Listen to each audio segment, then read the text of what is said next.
Hello बच्चा लोग, आप सब कैसे हैं? बढ़िया, मस्त एकदम बढ़िया, खा पी रहे हैं, एंजॉय कर रहे हैं सभी लोग। ठीक है बच्चा लोग, आप विलियन हम लोग कर रहे थे। तो विलियन में हम लोगों ने जहाँ तक किया था, विलियन पार्ट 1, विलियन पार्ट 2, आज मैं आपके सामने लेके आया हूँ विलियन पार्ट 3। जहाँ तक हमने विलियन पार्ट 2 में पढ़ा था, विलियन पार्ट 3 में हम लोग उसी के आगे कंटिन्यू आज करने वाले हैं। ठीक है बच्चा लोग, हमने यहाँ पर चार, आप देख रहे हैं 4 हेडिंग्स मैंने यहाँ लिख रखी है। इस चैप्टर में पढ़ना तो अभी काफ़ी कुछ है, छोटा चैप्टर नहीं है, काफ़ी बड़ा है। तो मैं इसको 7-8 वीडियो में कवर करूँगा, जितनी जरूरत पॉसिबल वीडियोस होंगे। लेकिन मेन अगर इस चैप्टर में आप देखें तो ये 4 चीज़ें बसती हैं। ठीक है, इन्हीं को हमें कवर करना है, तो 1 बाई 1 मैं इनको कवर करूँगा। सबसे पहले क्या लिखा है? परासरण एवं परासरण दाब। तो सबसे पहले मैं आपको ये समझाऊंगा परासरण क्या है, फिर मैं आपको समझाऊंगा परासरण दाब क्या होता है। ठीक है, उसके बाद वाष्प दाब का अवनमन। वाष्प दाब का अवनमन, अवनमन का मतलब बच्चा लोग होता है, अवनमन का मतलब होता है कमी। कहीं भी कोई चीज अवनमन हो गया मतलब कमी हो गई। तो वाष्प दाब का अवनमन या वाष्प दाब की में कमी या वाष्प दाब में कमी। क्वथनांक का उन्नयन, उन्नयन मतलब होता है वृद्धि,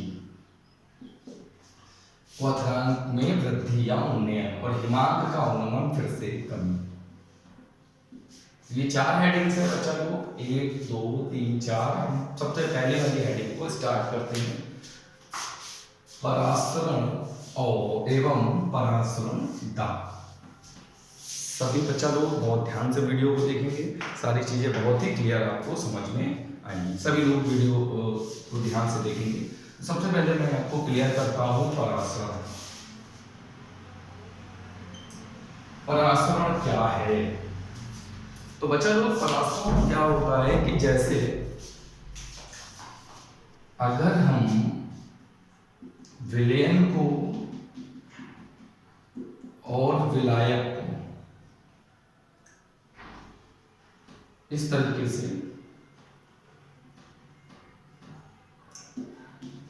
सपोज हम मान लें कि ये वाला है विलायक और ये है विलयन। ठीक है बच्चा को, ये विलायक ये विलयन।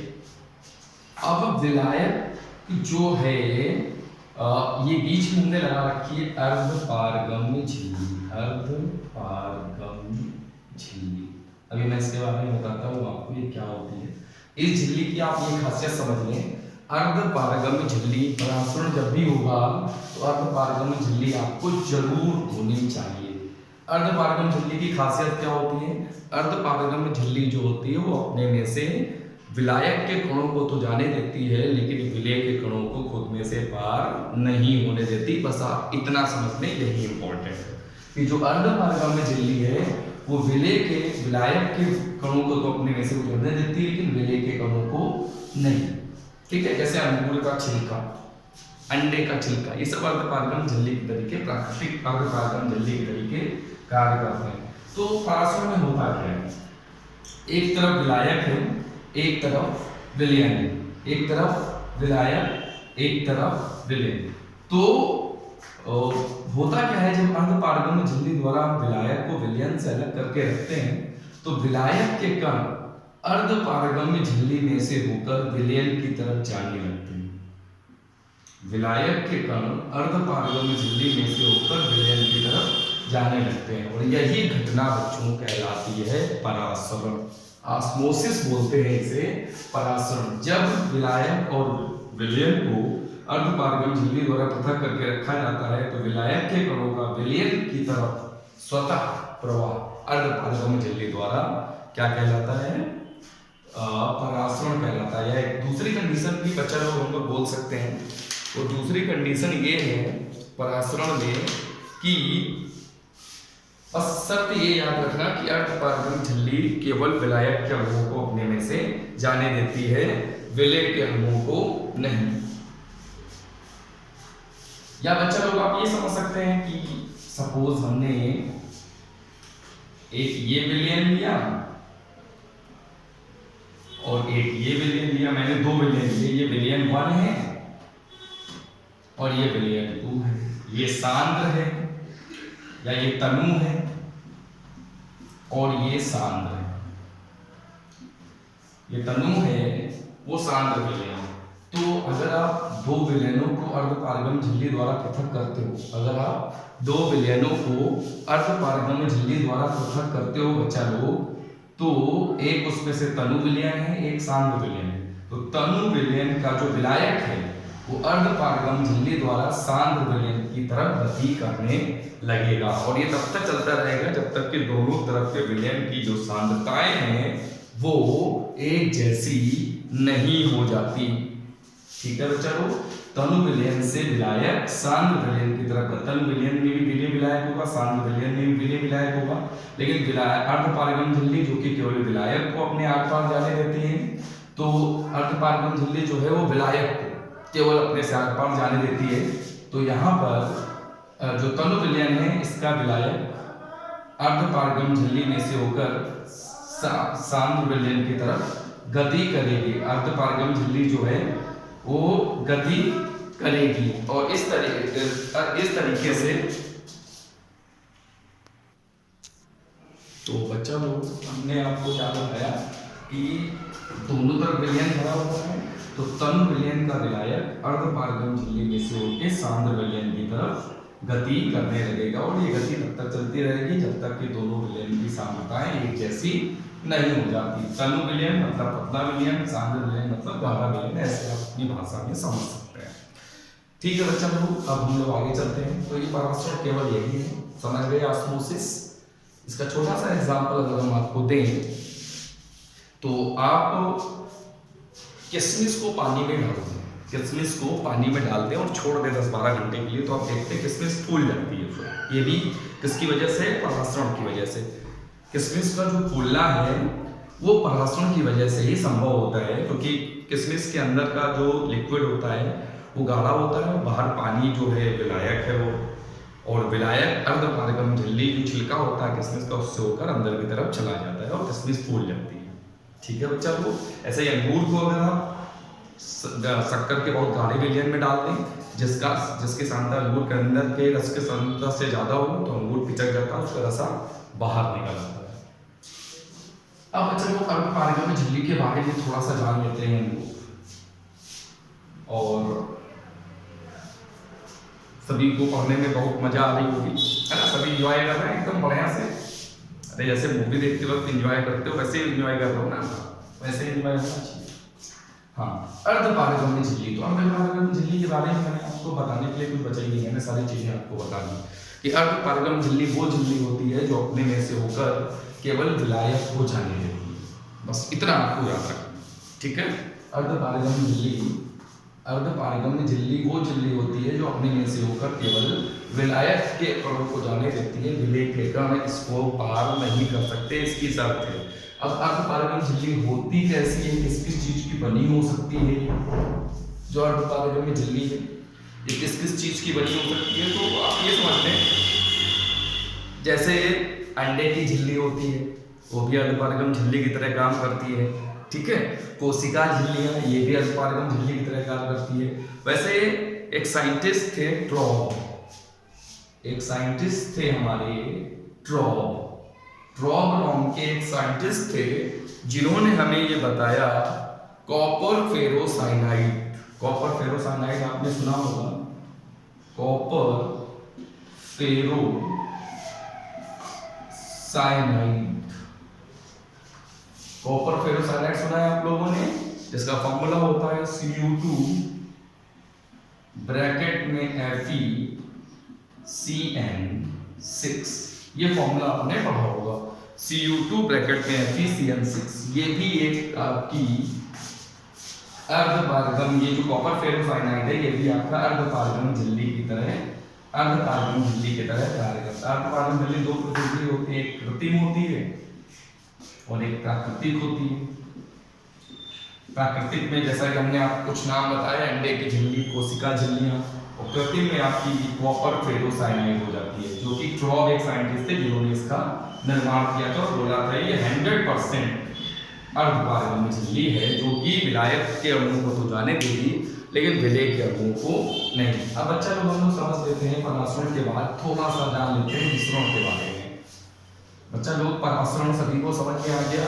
परासरण विसरण के बारे में बच्चा लोग थोड़ा सा जान लेते हैं हम लोग। विसरण क्या है और ये कैसे काम करता है। विसरण देखो होता क्या है बच्चा लोग, जैसे आपके पास कोई विलयन है, ठीक, और उसमें मान लो कोई विलयन, आपके पास कोई विलयन है भरा हुआ है, ठीक, कोई विलयन आपका भरा हुआ है, इसमें आपने बाहर से कोई दूसरा विलयन मिला दिया। बच्चा लोग ध्यान से समझो, आपका कोई विलयन भरा हुआ था यहाँ पर, आपने बाहर से कोई दूसरा विलयन इसमें मिला दिया, तो इसमें भी होगा विलय और विलायक और इसमें भी होगा विलय और विलायक। मान लो ये विलयन सांद्र है, मान लिया, मान सकते हैं ना, मैथ में एक्स मानते हैं, मैथ में एक्स, मैथ्स के स्टूडेंट हैं हम लोग, तो मानने की तो आदत है, मान लेते हैं, है ना। आलू की सब्जी को पनीर की सब्जी मान के खा लेते हैं कई बार। चलो विलयन सांद्र, ये जो विलयन पहले से भरा है ये आपका सांद्र है, जो विलयन बाद में आप मिला रहे हो वो तनु। मैंने ऐसा मान लिया, सपोज कर लिया। अब होगा क्या, जैसे ही दोनों विलयन, ये विलयन ऊपर से ऐसे मिलाया जा रहा है, जैसे ही ये दोनों विलयन आपस में मिलेंगे ना, तो कैसे मिलेंगे वो आपको समझना है। क्या होगा कि जो तनु विलयन है उसका विलायक सांद्र विलयन की ओर गति करेगा, और जो सांद्र विलयन का विलय है वो तनु विलयन के विलायक तनु विलयन की ओर गति करेगा। मैं रिपीट करता हूं, आप अगर सांद्र विलयन और तनु विलयन को आपस में मिलाते हैं तो तनु विलयन का विलायक सांद्र विलयन की ओर गति करेगा और सांद्र विलयन का विलय तनु विलयन की तरफ गति करेगा। ये घटना कहलाती है विसरण। इस घटना को हम लोग बोलते हैं विसरण। जब आपने विलय और दो विलयनों को आपस में मिलाया, एक सांद्र विलयन था एक तनु विलयन था, तो तनु विलयन का विलायक सांद्र विलयन, तनु विलयन के विलायक के कण है वो सांद्र विलयन की तरफ गति करने लगते हैं, और सांद्र विलयन के जो विलय के कण है वो तनु विलयन की तरफ गति करने लगते हैं। और इस तरीके से आप ये देखते हैं कि विलय और विलायक की गतियां विपरीत दिशाओं में होती है। विलायक तनु से सांद्र की तरफ जा रहा है और विलय सांद्र से तनु की तरफ जा रहा है, और ये घटना कहलाती है विसरण। ये घटना क्या कहलाती है, विसरण कहलाती है। बच्चा लोग समझ आ रहा है, वेरी गुड, शानदार, जबरदस्त पढ़ाई चल रही है हम लोगों की। आगे चलते हैं। कभी कभी पूछ देता है परासरण और विसरण में आप अंतर बताइए। परासरण व विसरण में अंतर, तो बच्चा लोग क्या अंतर आपको समझ में आया? हमने दोनों चीजें आपको बता दी, मैंने आपको परासरण बता दिया, मैंने आपको विसरण बता दिया। अब बच्चा लोग आप ये बताओ परासरण और विसरण में आखिर अंतर क्या है? What is the difference between परासरण एंड विसरण? तो देखो सबसे पहला बच्चों डिफरेंस क्या है? सबसे पहला अंतर तो यही है कि परासरण, सबसे पहला अंतर, सही ध्यान समझेंगे बच्चा लोग, सबसे पहला अंतर ये है कि परासरण में अर्धपारगम झिल्ली की आवश्यकता होती है, जबकि विसरण में अर्धपारगम झिल्ली की आवश्यकता नहीं होती। समझ आ रहा है बच्चा लोग? दूसरा अंतर, परासरण में विलायक, केवल विलायक के कण गति करते हैं, जबकि विसरण में विलय और विलायक दोनों के कण गति करते हैं। क्या बच्चा लोग समझ आ रहा है? मैं फिर से रिपीट कर दूं, परासरण में केवल अर्धपारगम झिल्ली की आवश्यकता होती है, परासरण में अर्धपारगम झिल्ली की आवश्यकता होती है, उसके बिना परासरण नहीं हो सकता, जबकि विसरण में अर्धपारगम झिल्ली की आवश्यकता नहीं होती। परासरण में केवल विलायक के कण गति करते हैं और विसरण में विलय और विलायक दोनों के कण गति करते हैं। अब बच्चा लोग हम लोग इसमें आगे चलते हैं, और अगला जो है हमारा इसमें वो है परासरण दाब क्या होता है। परासरण दाब, तो बच्चा लोग अगर हम परासरण दाब की तरफ चलें तो बहुत ही सिंपल और लॉजिकल है। बस आप लोग ध्यान से वीडियो को देखें, और लाइक वीडियो अगर आपको अच्छा लगे, आपको लगता है कि मैं आपको समझा पा रहा हूँ, मैं आपको हर चीज़ अच्छे से एक्सप्लेन कर पा रहा हूँ, तो ये वीडियो आप लाइक करें, चैनल को सब्सक्राइब करें, इसको शेयर करें, बेल आइकन को प्रेस करें ताकि नए वीडियोस आपके नोटिफिकेशन आपको मिलती रहे, और अपने साथ वाले फ्रेंड्स के साथ, दोस्तों के साथ आप इसको जरूर शेयर करें ताकि उनको भी इसका फायदा मिले। ठीक है बच्चा को, तो बच्चा लोग इसमें चलते हैं आगे। तो हमने क्या किया बच्चा लोग, बाब हम जानना चाहते हैं, तो मैंने यहाँ पर विलयन भर दिया, यहाँ पर विलयन भर दिया और यहाँ पर विलायक। मैं लिख दे रहा हूँ कि देखने में दोनों जैसे लग रहे हैं।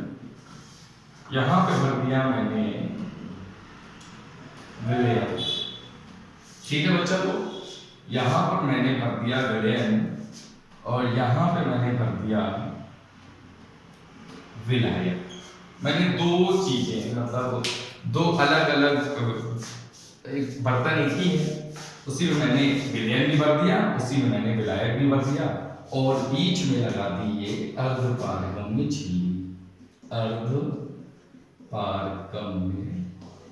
झिल्ली, बीच में मैंने अर्धपारगम्य झिल्ली लगा दी इस तरीके से। ठीक है बच्चा लोग, तो मैंने जब ये अर्धपारगम्य झिल्ली लगा दी बच्चा लोग, तो अब सीधी सी बात है परासरण होगा। विलायक के कण अर्धपारगम्य झिल्ली में से होकर विलयन में की तरफ गति करेंगे, उसको तनु बनाने के लिए। विलयन है तो विलयन तनु या सांद्र कुछ होगा, तो विलयन, तो क्या करेंगे बच्चा लोग, यहाँ विलायक के कण अर्धपारगम्य झिल्ली में से विलयन की तरफ गति करना शुरू कर देंगे। तो गति करना शुरू कर देंगे तो बच्चा लोग हम लोग थोड़ा सा यहाँ पर एक यूज करेंगे पिस्टन, इस तरीके से एक पिस्टन यूज करेंगे यहाँ पर। ठीक है, और ये इस तरीके से विलयन भरा होगा। तो यहाँ पर क्या होगा कि विलायक के कण विलयन की तरफ गति करेंगे, बिल्कुल सही बात है, विलायक के कण विलयन की तरफ गति करेंगे। तो विलायक के कण जब विलयन की तरफ गति करेंगे तो ये जो पिस्टन है आपका, ये पिस्टन ऊपर भागेगा, क्योंकि विलायक के कण जब विलयन की तरफ आएंगे तो यहाँ पे आयतन बढ़ेगा, तो पिस्टन को ऊपर की तरफ धक्का देगा, तो पिस्टन ऊपर चला जाता है, विलायक के कण विलयन में आते जाएंगे, पिस्टन ऊपर जाता जाएगा। परासरण दाब क्या है, हम क्या करेंगे कि यहाँ से दाब डालना चालू करेंगे, यहाँ से पिस्टन से दाब डालते जाएंगे, दाब डालते जाएंगे, दाब डालते जाएंगे और उस स्थिति तक दाब डालेंगे जब विलायक के कण विलयन की तरफ आना बंद करते हैं, वो स्थिति। क्योंकि और यहाँ पर भी आप ये समझ लें कि आपने जैसे ये लगा रखा है, जैसे ये है, तो यहाँ तक आपने पानी भर रखा है, पूरा ये पानी विलायक होता पानी। तो जब शुरुआत में पिस्टन आपने ऐसे रखा था तो पानी विलायक विलयन की तरफ जा रहा था, तो पानी की सतह जो थी यहाँ से गिरने लगी और पानी इधर आने लगा, विलायक इधर आने लगा, तो पिस्टन ऊपर जाने लगा। फिर हमने क्या किया, पिस्टन से दाब डालना चालू किया। अच्छा, जब पानी इधर से नीचे पानी इधर से इधर जाने लगेगा तो यहाँ पे तल ये गिरने लगेगा, तल गिरते गिरते नीचे आ जाएगा, पानी इधर बढ़ते बढ़ते तो विलयन बढ़ेगा आयतन, तो पिस्टन ऊपर जाएगा। फिर हम पिस्टन से दाब डालना चालू करेंगे, पिस्टन से इतना दाब डालेंगे बच्चा लोग, पिस्टन से हम लोग इतना दाब डालेंगे कि जो पानी की प्रारंभिक सतह जहां तक थी परासरण के पहले, पानी उसी अवस्था में, विलायक उसी अवस्था में जब तक नहीं आ जाता तब तक हम दाब डालते रहेंगे। तो जितना दाब डालने पर विलायक अपने प्रारंभिक स्थिति में आ जाता है, यानी वो स्थिति है। अभी अगर दाब डालने से क्या हो रहा है कि विलयन के विलायक के कण विलायक की तरफ गति कर रहे हैं, लेकिन ये स्वतः नहीं हो रहा है। परासरण क्या होता है, विलायक के कणों का विलयन के कणों की तरफ अर्धपारगम्य झिल्ली द्वारा स्वतः गति करना परासरण होता है। लेकिन यहाँ पर क्या है, आपने दाब डाला और अर्धपारगम्य झिल्ली से केवल विलायक जा सकते हैं, विलयन तो जा नहीं सकते। तो ये जो विलयन है इसका विलायक के कण इस विलायक की तरफ गति करने लगेंगे जैसे दाब डालेंगे, और ये जो सतह है जैसे परासरण की वजह से नीचे आई थी, परासरण की वजह से ये नीचे आई थी, जैसे हम यहाँ दाब डालेंगे विलायक के कण इधर जाएंगे तो ये फिर अपनी प्रारंभिक अवस्था में वापस आ जाएगा, और जैसे ही अपनी प्रारंभिक अवस्था में विलायक वापस आ जाएगा हम दाब डालना छोड़ देंगे। उस और विलायक को अपनी प्रारंभिक अवस्था में पहुंचाने के लिए विलयन पे जो आपने दाब डाला है उस मिनिमम टेम्परेचर को, उस मिनिमम प्रेशर को उस कम से कम दाब को बोलते हैं परासरण दाब। यानी आप सीधे शब्दों में समझें तो परिभाषा हम ऐसे बोलते हैं कि अर्ध पारगम्य झिल्ली द्वारा अगर आपने विलयन को और विलायक को अलग कर रखा है तो विलायक के कणों का विलयन की तरफ परासरण की क्रिया को रोकने के लिए विलयन के जितना कम से कम दाब डालना पड़ता है उसी दाब को परासरण दाब कहते हैं। मतलब हम विलायक और विलयन को अलग अलग रखेंगे अर्ध पारगम्य झिल्ली द्वारा अलग करके तो 100% विलायक के कण जो है वो विलयन की तरफ जरूर जाएंगे। वो नियम है स्वतः परासरण की क्रिया यही है। लेकिन हमने ये बोला कि विलयन पे इतना दाब लगा दो कि विलायक के कण विलयन की तरफ गति कर ही ना पाए, विलायक का एक भी कण पारगम्य झिल्ली द्वारा विलयन में जाए ही ना। तो वो मिनिमम दाब, वो मिनिमम प्रेशर पर विलयन का क्या कहलाता है? परासरण दाब कहलाता है। तो बच्चा लोग पहला टॉपिक मैंने आपका कवर कर लिया, परासरण और परासरण दाब। विसरण भी मैंने आपको बताया, परासरण विसरण में अंतर भी मैंने आपको बताया। आज के लिए बच्चा लोग इस वीडियो को यहीं तक रखते हैं। इसके आगे नेक्स्ट पार्ट जो मैं लाऊंगा पार्ट 4, उसमें विलयन के हम आगे के टॉपिक पढ़ेंगे। चैप्टर काफी अच्छा है, इंटरेस्टिंग है, इसको हम 8 से 10 लेक्चर में कंप्लीट करेंगे। तो 1 बाय 1 हम विलयन के पार्ट बनाएंगे और आप लोग इसको बहुत ध्यान से देखते हैं। ओके बच्चे, बाय।